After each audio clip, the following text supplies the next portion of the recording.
Nobody trolls better than Donald Trump.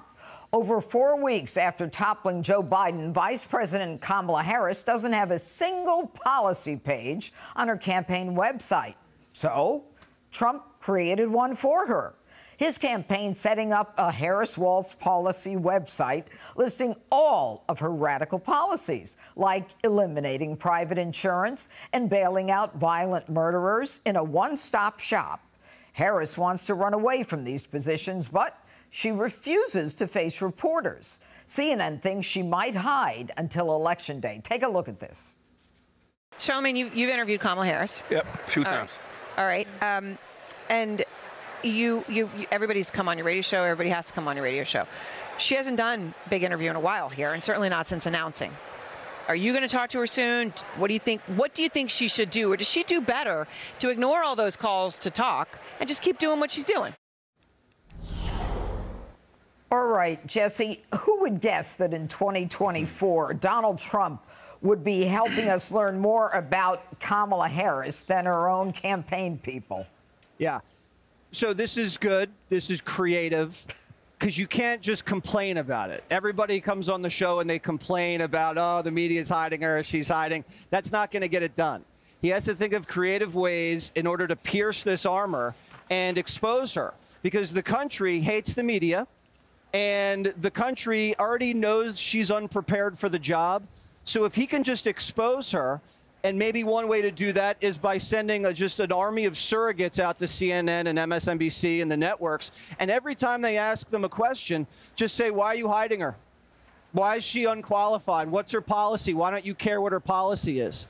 You know, if they do that, or if they do town halls where Trump can out there and say, I'm for this, I'm relating to you, where's Kamala? Those kind of things create a counter narrative that can just really ratchet the race in all different directions. That's what they need to do.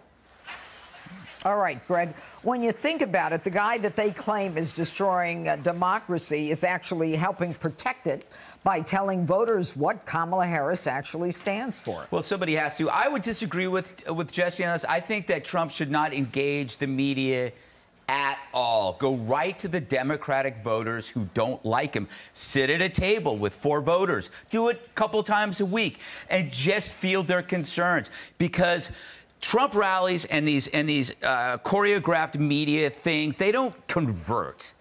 They don't convert. People who are unsure need to see the personal touch.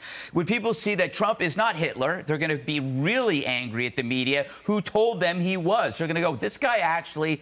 he's actually a human being. I think the strategy of ignoring the media is hilarious because it's endorsed by the media. They're like a guy who says, I don't blame if you don't date me. Right. I'm bad news. This might be the most honest thing the media has ever said.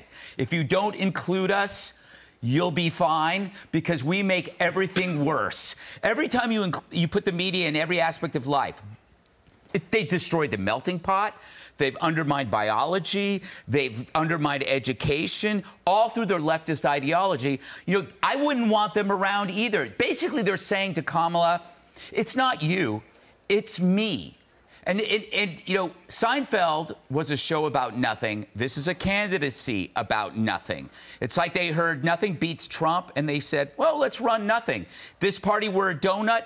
Harris is the whole. A layer of protective flour and sugar surrounding a pocket of emptiness. It's no wonder The View loves her.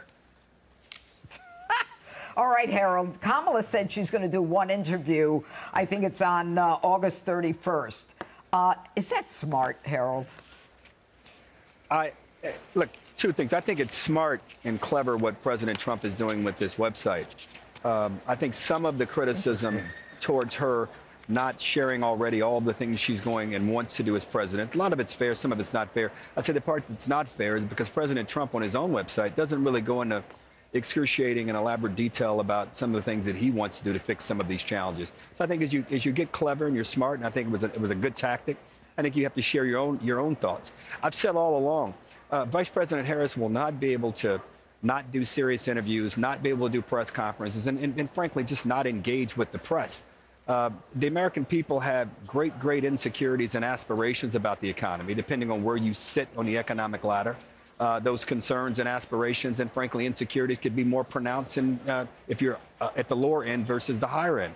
But Democrats have a history of speaking to voters at the middle and lower end, and she's going to have to be successful there because President Trump, I think the real genius and beauty of his campaigns over the last 8 years have been that ability as a Republican to connect with union households and blue-collar households across the country.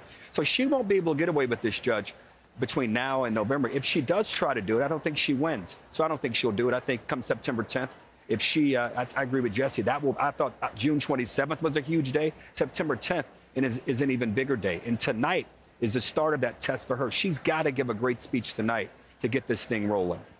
Yeah, and, you know, I wouldn't be surprised if she does. I mean, it's not that hard to read it. But, Dana, I want to talk to you about Gina Raimondo, the Secretary of Commerce. Let's take a listen to this sound, and we'll come back. When you hear that, do you potentially think that this new numbers could be a liability for this campaign? No. When I hear that, first of all, I don't believe it because I've never heard Donald Trump say anything truthful. It is, though, from the Bureau of Labor. I'm not familiar with that. Okay, and of course, Dana, that is about the 818,000 jobs that the Bureau of Labor Statistics said were falsely claimed to have been created by the Biden-Harris administration.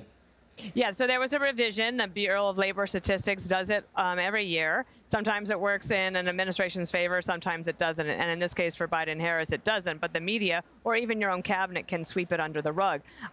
On the Raimondo point, you know, whoever the press secretary is should get either a real talking to or be shown the door. Because that was gigantic news yesterday, and for the secretary to go on an interview and not be prepared for it was one thing. But here's the other thing: if you're a Republican communications director, you for sure prep your boss to go into any interview because you know the questions are going to be tough or obvious, and in that case, that one didn't work. The other thing is that the whole convention.